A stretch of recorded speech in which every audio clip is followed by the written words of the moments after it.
Assalamualaikum warahmatullahi wabarakatuh. Bismillahirrahmanirrahim. Alhamdulillahirabbil alamin. Wabihi nasta'inu ala umurid dunya waddin. Wassalatu wassalamu ala asyrafil anbiya'i wal mursalin.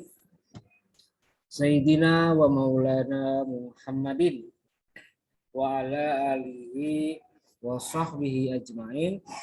Rabbi shrah li sadri wa yassir li amri wahlul 'uqdatam min lisani yafqahu qawli amma ba'du.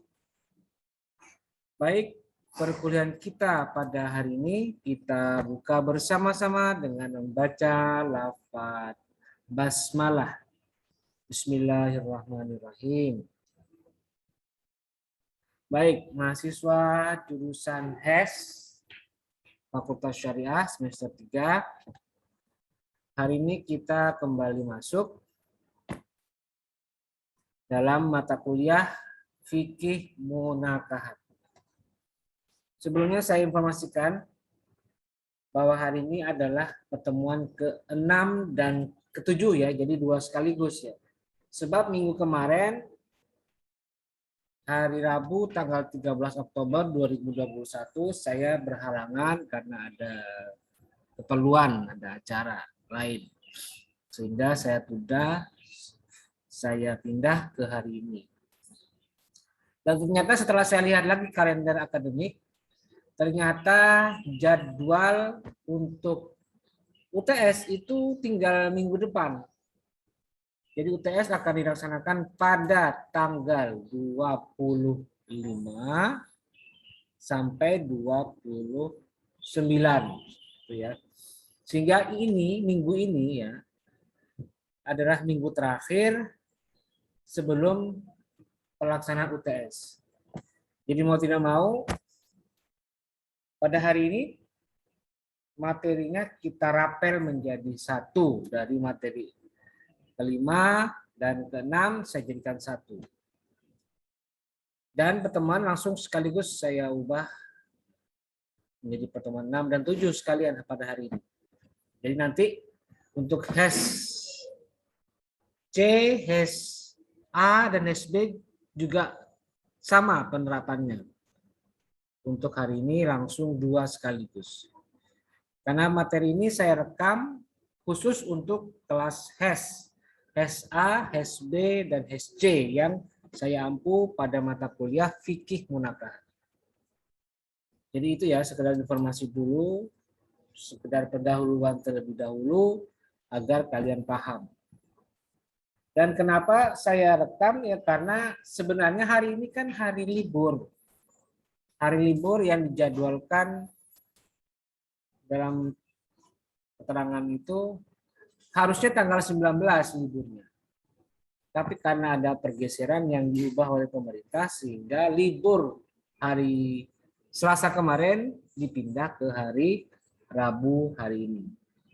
Kalau aslinya sih tidak libur, tapi karena ada edaran dari pemerintah jadi ya diliburkan, dipindah.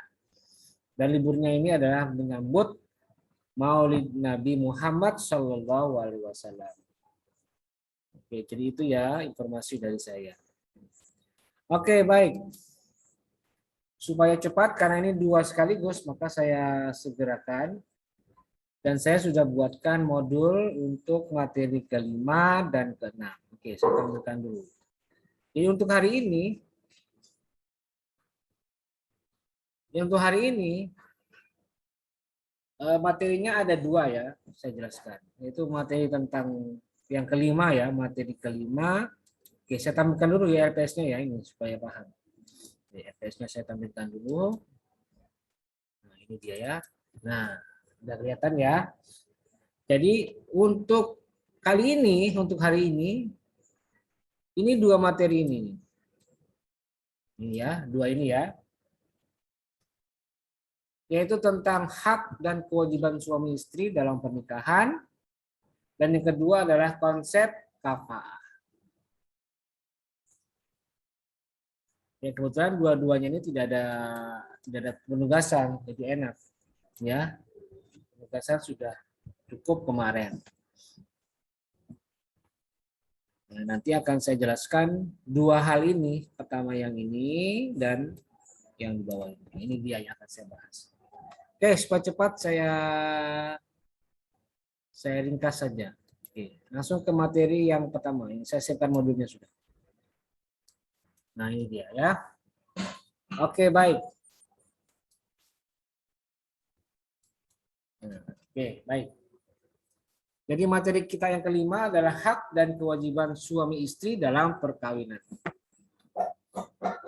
Adapun materinya itu ada 3 bahan kajian. Pertama, hak istri, kedua, hak suami, dan yang ketiga, hak bersama atau hak antara istri dan suami. Oke, yang pertama kita bahas dulu hak istri. Bagaimana hak istri?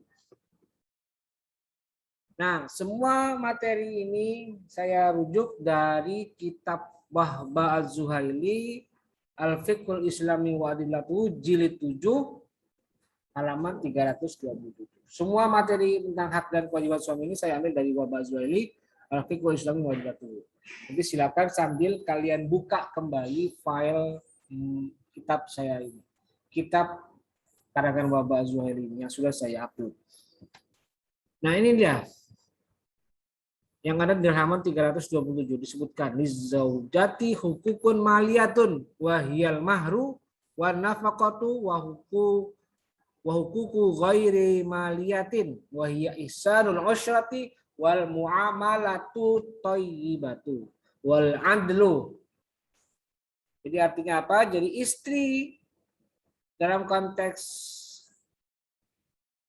rumah tangga, dalam konteks perkawinan itu punya hak material maliyatun dan hak non material. Yang material itu apa? Yaitu mahar dan nafkah. Sedangkan yang non material itu berupa ihsanul usyrati, perbuatan baik dalam pergaulan. Wal muamalatu thayyibatu, dan hubungan yang baik. Wal adlu, dan keadilan. Itu hak istri ya, perlu diketahui. Istri punya 2 hak, hak material dan hak non material. Sekarang kita bahas apa saja yang oleh Bahba Az-Zuhaili dinyatakan sebagai hak-hak istri. Wa min ahammi huquqi zaujati bi ijazin lima sabaqa bayanuhu fi hadha sya'ni. Ini akan saya jelaskan. Termasuk hak-hak istri yang sangat penting yang perlu dijelaskan pada materi tentang hak istri. Yang pertama adalah i'fafuz zaujati awil istimta'u. Jadi menjaga kesucian dan menggaulinya dengan baik. Itu tuh hak istri. Istri berhak mendapatkan pergaulan yang baik. Khususnya dalam hal berhubungan suami istri atau hubungan seksual. Diperlakukan secara baik. Dalam bentuk apa? Ya, dalam bentuk hubungan seksual antara suami dan istri. Terkait dengan hubungan seksual ini, ulama berbeda pendapat. Imam Malik atau mazhab Malikiyah mengatakan jima itu wajibun ala rajuli lil ma'ati. Idzan tafal uzru, wajib selama tidak ada uzur di antara keduanya. Misalnya suaminya sakit, suaminya kritis, istrinya misalnya sedang haid dan lain sebagainya. Selama tidak ada itu wajib, kata Imam mazhab Malikiyah. Tetapi menurut mazhab Syafi'iyah, qala Syafi'i, Imam Syafi'i mengatakan la yajibu illa marratan, tidak wajib kecuali sekali. Jadi kalau sudah pernah melakukan hubungan suami istri, maka setelah itu tidak wajib.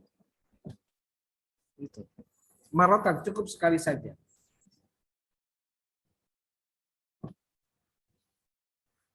Jadi ini perbedaan pendapat di kalangan ulama mengenai bagaimana hukum berjima bagi istri dan suami.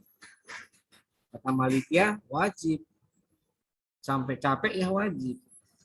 Sedangkan Syafi'iyah mengatakan tidak wajib, hanya satu kali saja selama menjadi suami istri. Berarti selama hidup cuma sekali ya. Yang lainnya apa? Sebutan sunnah. Ya. Ini alasannya.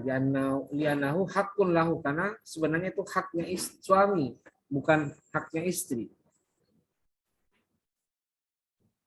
Fa jazalahu tarkuhu kasukna daril mustajarati atau mustajirati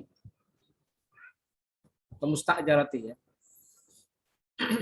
Jadi boleh bagi suami itu mengambil atau tidak, boleh berjima atau tidak dengan istri. Silahkan, karena setelah satu kali yang pertama dulu, setelah itu sudah ada kewajiban. Boleh kata mazhab Syafi'iyah. Dan itu sama seperti boleh diambil atau tidak, sama seperti orang nyewa rumah, ya terserah dia dong. Mau dipakai atau tidak, ditinggali atau tidak, terserah suaminya, terserah orang itu. Ya sama seperti itu suami menghadapi istri. Dalam hal hubungan syahwat, dalam hal hubungan seksual. Ya. Nah yang penting apa? Yang penting istri diberi kenikmatan dulu. Diberi kesenangan terlebih dahulu. Setelah itu baru sudah. Itu hak istri, berhak mendapatkan kenikmatan melalui pergaulan hubungan seksual dengan suami. Yang pertama ya, hak istri. Lalu yang kedua ini, hak istri adalah larangan menjima istri atau melakukan persetubuhan melalui bagian yang dilarang. Itu di anus atau di dubur, itu tidak boleh ya. Nah, itu silakan kalian baca di sini. Saya sudah siapkan modul saya, silakan kalian baca. Ini ada keterangan. Dasarnya apa? Riwayatnya bagaimana dan seterusnya. Ya. Nah, yang ketiga adalah azlun, itu hak istri loh.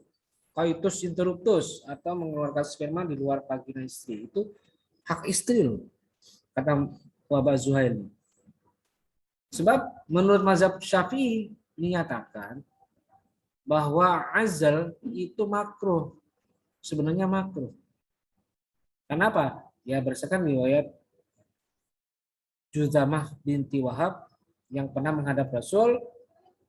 Bagaimana mengenai azal ya Rasul? Kata Nabi, dzalikal wa'dul khafi, itu sama seperti membunuh apa? Sama seperti menguburkan anak secara sembunyi-sembunyi, sebenarnya seperti itu. Yang sebenarnya tidak baik. Wa huwa a'idhal mau'udatu su'ilat, itu yang ada dalam Al-Qur'an. Yaitu jika bayi-bayi perempuan yang dikubur hidup-hidup ditanya. Jadi makruh hukumnya menurut mazhab Syafi'iyah. Sedangkan menurut mazhab Al-Ghazali boleh.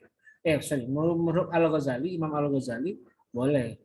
Tetapi harus ditanyakan dulu kepada istri, mau enggak? Kan ini hak istri. Kalau misalnya istri setuju dengan usulan suami, karena tujuannya untuk mencegah kehamilan, karena bagian dari program KB, ya boleh silakan. Yang penting istri rela, istri redho, istri menginginkan. Karena itu hak istri. Gitu ya. Itu yang ketiga. Yang keempat adalah muasyarah bil ma'ruf, menggauli dengan baik. Jadi istri berhak mendapatkan pergaulan yang baik dari suaminya. Seperti kata ayat, wa'ashiruhunna bil ma'ruf, dan pergaulilah istri dengan patut, secara layak, secara baik. Jadi kalau menggauli dengan baik itu artinya apa? Berarti suami wajibu alaihi badlu ma yajibu min haqqiha min ghairi matlin.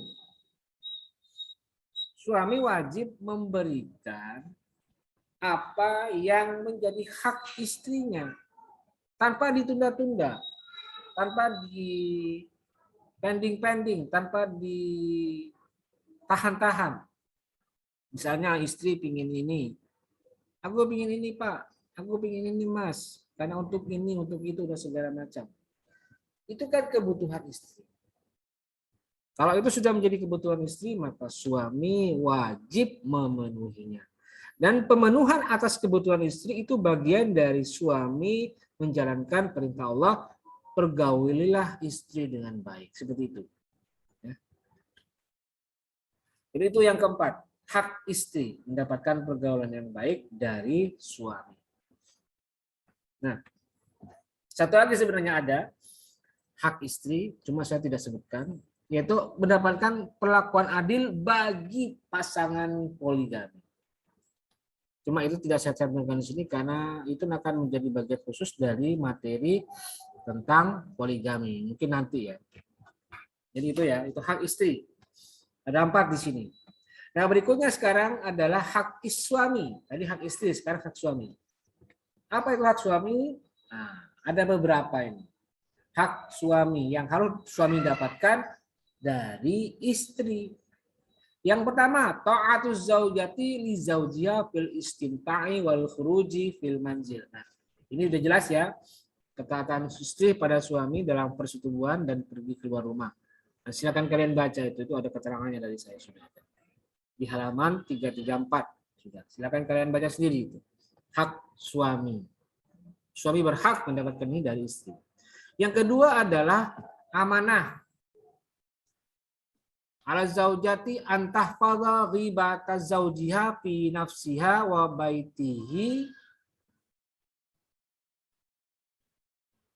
wa malihi wa waladihi. Jadi istri harus menjaga dirinya, menjaga rumahnya, menjaga hartanya, menjaga anak-anaknya pada saat suaminya sedang tidak ada di rumah. Itu hak suami. Jadi hak suami mendapatkan amanah istri, mendapatkan amanah dari istri atau mendapatkan mandat atau memberikan mandat kepada istri agar istri ikut bantu menjaga diri istri, menjaga rumahnya suami, menjaga harta suami, dan menjaga anak-anak dari suami saat suami sedang tidak ada di rumah. Itu hak suami. Ini hadisnya, dasarnya apa? Sudah saya tuliskan situ. Lalu yang ketiga adalah al-mu'asyarah bil ma'ruf, itu juga sama. Kalau tadi kan mu'asyarah bil ma'ruf dari pihak istri, hak istri. Nah, sekarang juga mu'asyarah bil ma'ruf juga dapat hak dari pihak suami. Suami juga berhak mendapatkan perlakuan baik dari istri. Jadi dengan kata lain, seorang istri punya kewajiban memberikan sikap yang baik kepada suami. Baik dengan cara mencegah suami atau mencegah istri berbuat aniaya kepada suami ataupun yang lainnya. Jadi ini sama, timbal balik sebenarnya. Suami juga punya hak muasyarah bil ma'ruf, istri juga punya hak muasyarah bil ma'ruf dari pihak suami. Nah, itu dia. Yang ketiga, yang keempat, hak ta'dib, hak memberikan pendidikan atau memberikan nasihat atau memberikan pengetahuan, memberikan ajaran atau memberikan pelajaran. Tapi ini bukan memberikan pelajaran dalam konteks guyonan ya. Kalau konteks guyonan nanti kesannya jadi nanti saya kasih pelajaran biar kapok, bukan itu maksudnya. Tapi yang lebih dalam, yang lebih luas yaitu bagaimana istri dinasihati oleh suami dan suami punya kewajiban untuk menjelaskan, memberikan nasihat tentang apa dan bagaimana sesungguhnya makna kehidupan. Jadi kalau misalnya istri melanggar perintah suami misalnya, padahal perintah itu berhubungan dengan kebaikan sesuai dengan syariat, tapi istri melanggar, nah suami punya hak untuk menasihati. Jangan dilakukan karena itu bermaksiat kepada Allah. Jangan sekali-kali mengikuti kegiatan itu karena ada kecenderungan kegiatan itu bisa mengundang dosa, mengundang maksiat dan lain sebagainya. Itu didengarin. Istri harus mendengarkan itu. Karena itu hak suami. Hak ta'dib, hak menasihati.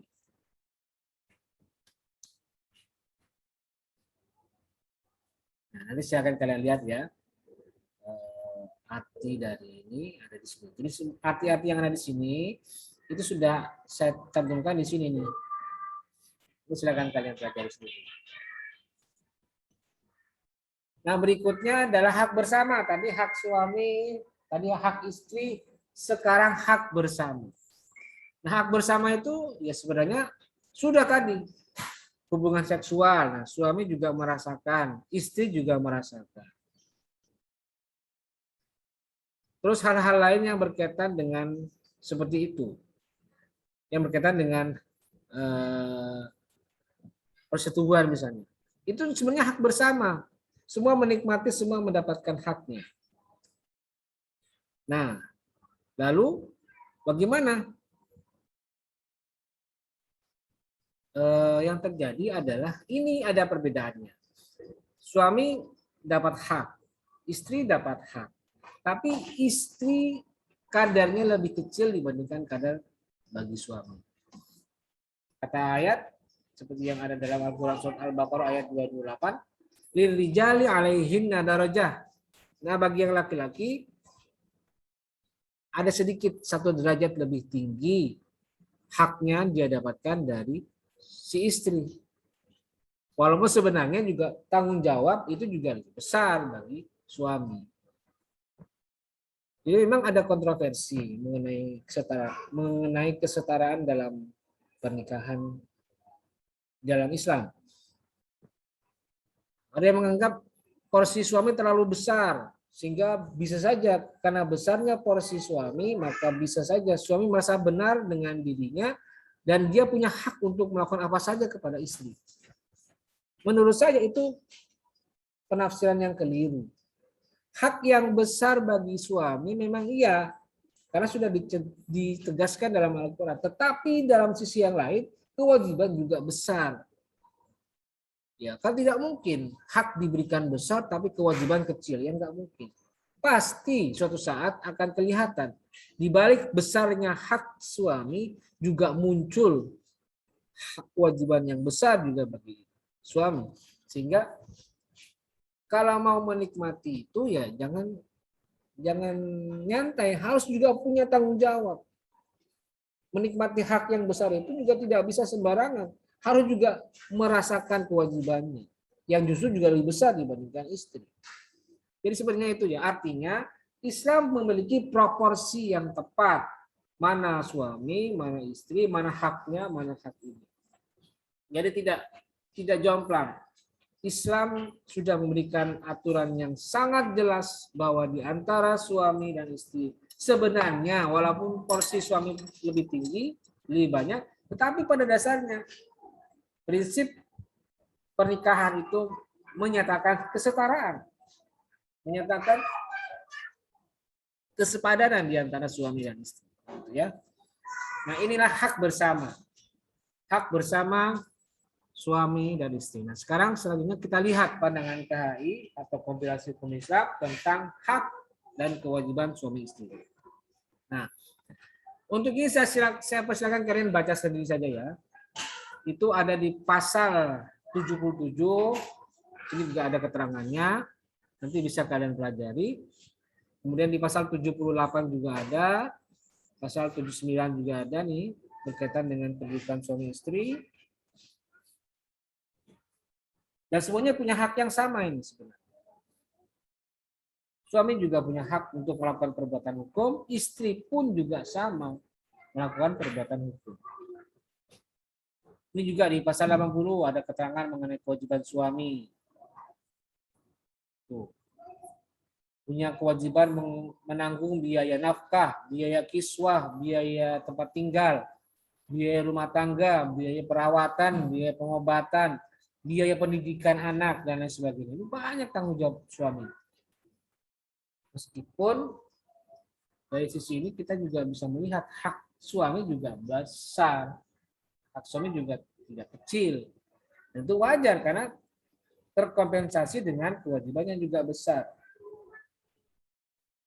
Silakan kalian baca kewajiban suami pasal 80. Pasal 81 juga terkait dengan tempat kediaman. Kewajiban suami menyediakan tempat kediaman bagi istri atau mantan istri yang sedang menjalani masa iddah. Nah, di bagian kelima di pasal 82 mengenai kewajiban suami yang beristri lebih dari seorang. Tuh. Dan ini pasal 83 berkaitan dengan kewajiban istri. Dan pasal 84 berkaitan dengan ketentuan perundang-undangan mengenai jika terjadi nusyus dalam kehidupan rumah tangga. Nusyus istri maksud saya. Nah, itu dia ya materi tentang hak dan kewajiban suami istri. Oke, baik. Itu materi yang kelima. Nah, selanjutnya saya akan jelaskan materi yang keenam. Materi yang keenam. Oke, sebentar. Yang keenam materi tentang konsep kafaah. Nah, ini dia ya.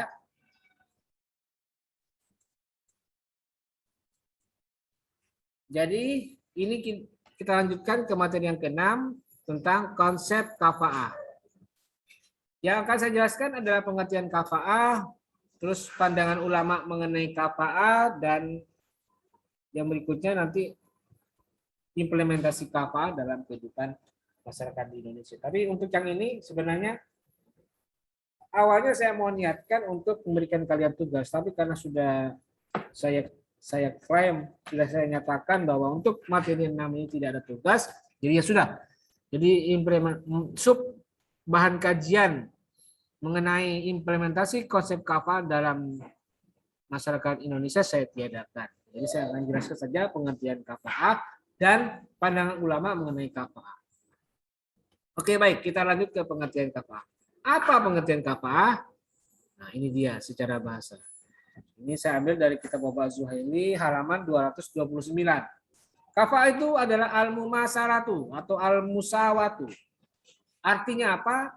Yaitu setara, seimbang, serasi, sesuai, serupa, sederajat, sebanding. Pokoknya sama gitu ya. Itu kafaah secara bahasa. Nah, sedangkan secara istilah ini dia. Al-mumasalatu bainaz zaujaini daf'an lil 'ari fi umurin makhsusatin. Yaitu persamaan antara laki-laki dan perempuan dalam perkara-perkara khusus untuk mencegah terjadinya aib. Nah, pertanyaannya apa yang dimaksud dengan perkara-perkara khusus? Itu menurut mazhab Malikiyah. Yang pertama mazhab Malikiyah. Ada perbedaan ulama di antara mereka terkait maksud dari perkara-perkara khusus. Nah, sekarang menurut mazhab Malikiyah, yang dimaksud perkara khusus adalah faktor agama dan keadaan yang bebas dari aib atau cacat yang menyebabkan suami boleh menggunakan hak khiyarnya. Itu mazhab Malikiyah. Jadi agama dan aib, bebas aib. Tetapi menurut jumhur ulama, yang dimaksud perkara khusus itu adalah agama, nasab, kemerdekaan atau al-hurrah, dan al-kasab atau pekerjaan. Sedangkan mazhab Hanafiyah dan Hanabilah menambahkan kekayaan atau harta.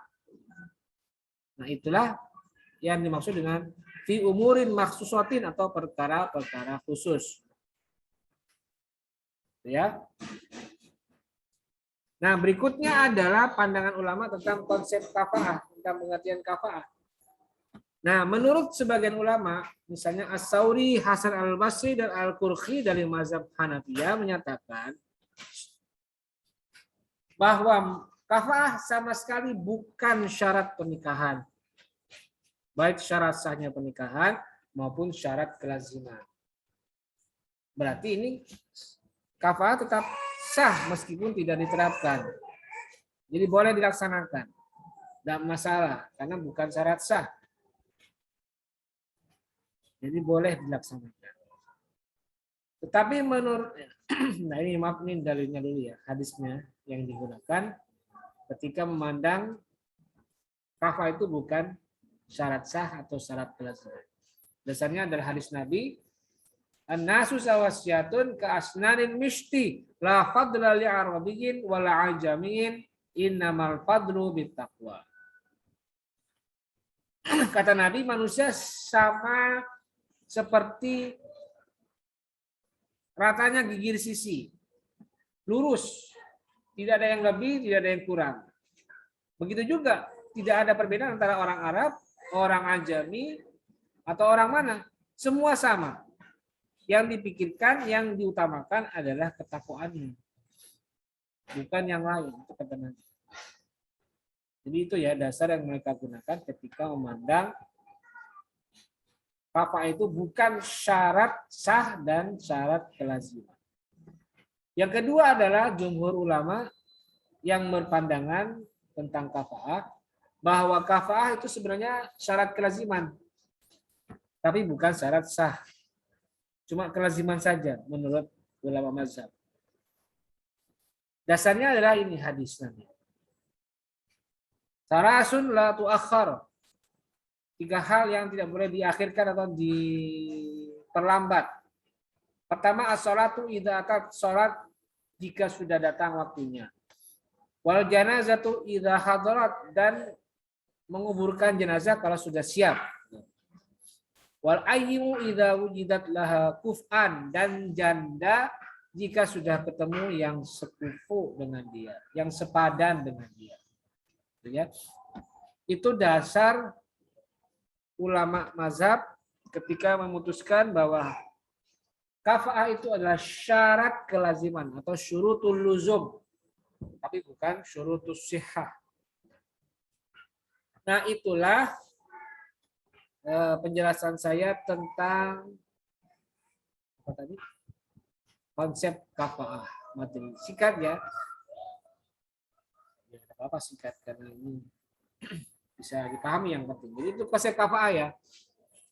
Bisa kalian pahami dengan baik. Nah, itulah 2 materi yang sudah saya bahas mulai dari apa tadi?